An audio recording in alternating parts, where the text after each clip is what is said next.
Bafiiridewo ng'enkeera balinnya nnyonyi genda kuba Kyeyo.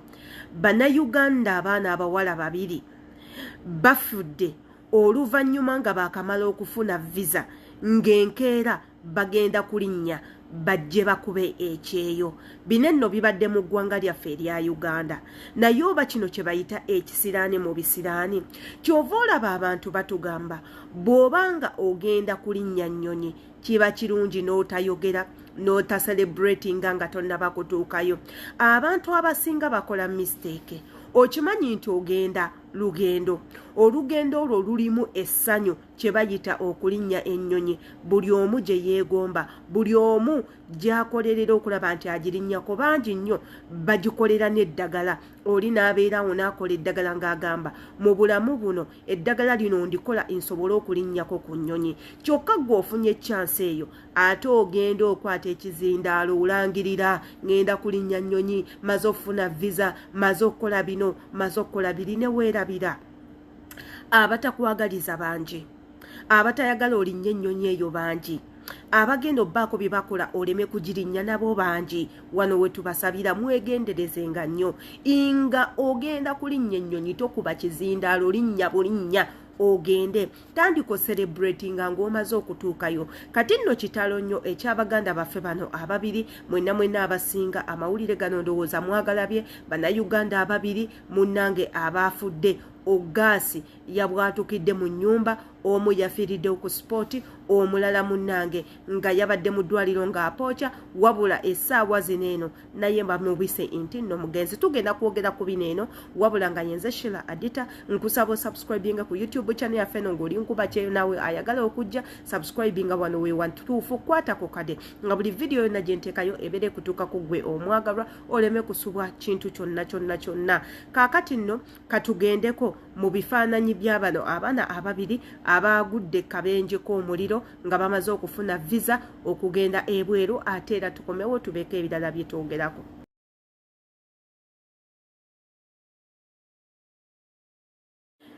Ndowooza Baganda baffe abo mubalabye bulungi bambi. Ekikangabwa kyagudde dda mu families zaabwe.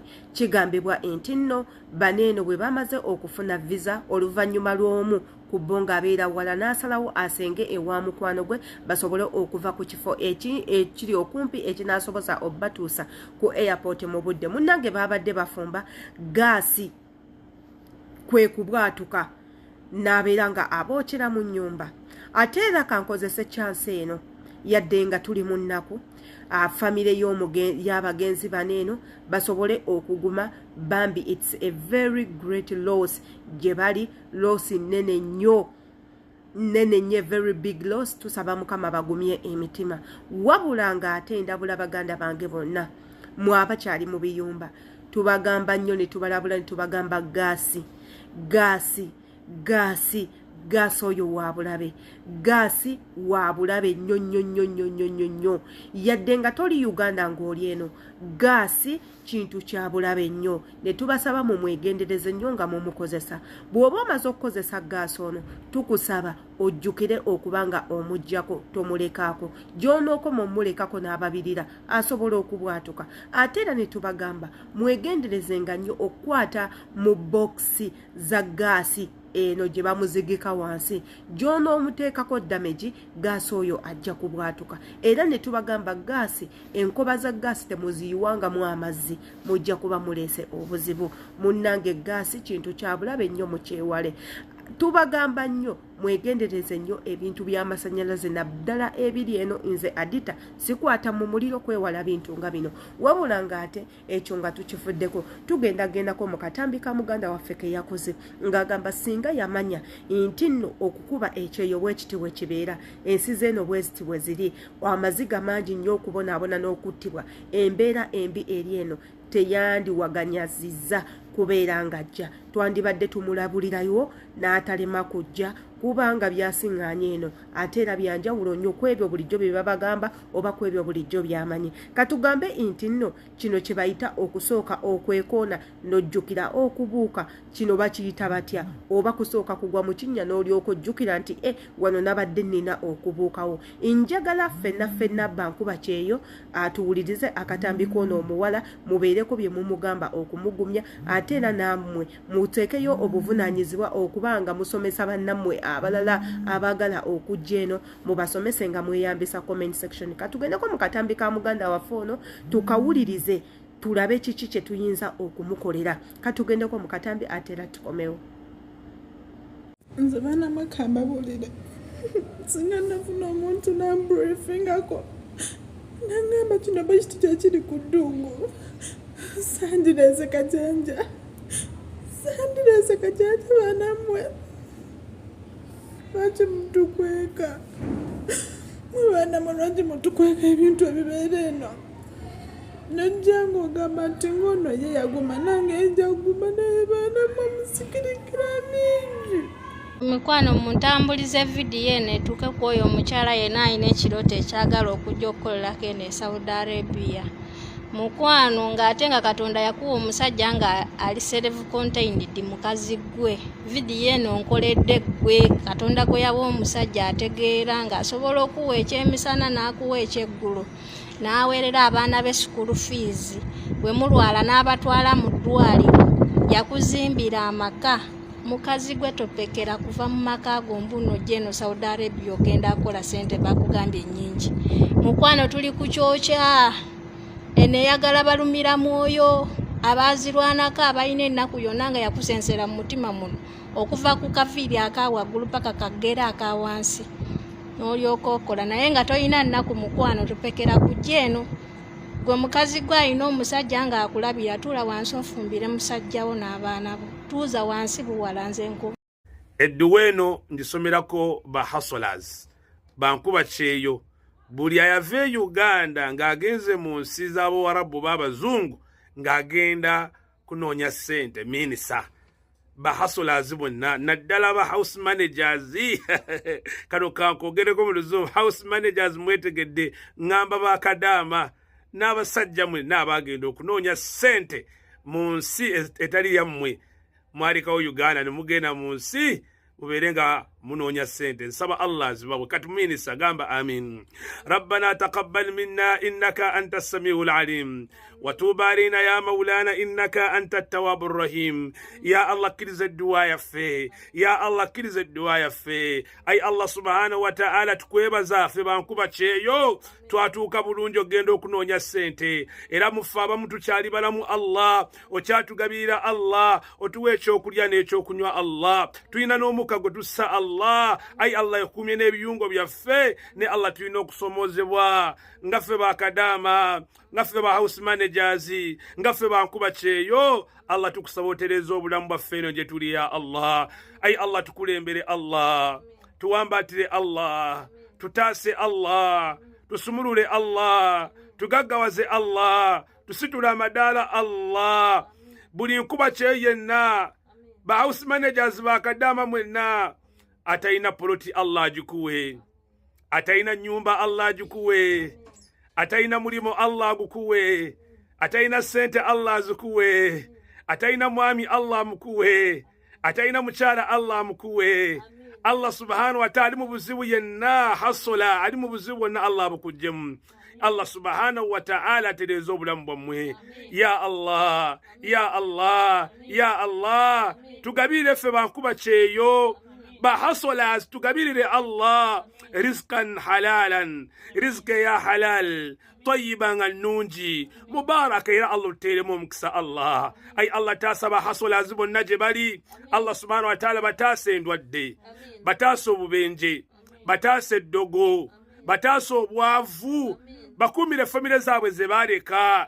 أي الله بوانغو زيغ ومزيكو Kyeyo baddo wakanga masururin nga basanyufu. Yani imal maula wa yani iman nasir gufranaka rabbana wa ilayka almasir. Na buli Nkuba Kyeyo yenna yafiira ku Kyeyo ne bazza maiti ye Uganda edduwe naye njimuweereza Allah musonyiwe sonyiwa Allah bankuba Kyeyo bonna abaafa basonyiwa abasajja n'abakyala bataase birozo by'omuntaana Allah subhanahu wa ta'ala bayingize ejjana Allah oberengo bakingirizo omuliro ya Allah taqabbal Allah kirize dua yaffe ay Allah subhanahu wa ta'ala bahasula azibanu bankuba Kyeyo banyweleze ku dini Allah banyweleze ku kalimatu la ilaha illa Allah Muhammadu Rasulullah wa sallallahu ala sayyidina Muhammad wa ala alihi wa ashab ajma'in subhana rabbika rabbil izzati amma yasifun wa salamun alal mursalin walhamdulillahi rabbil alamin.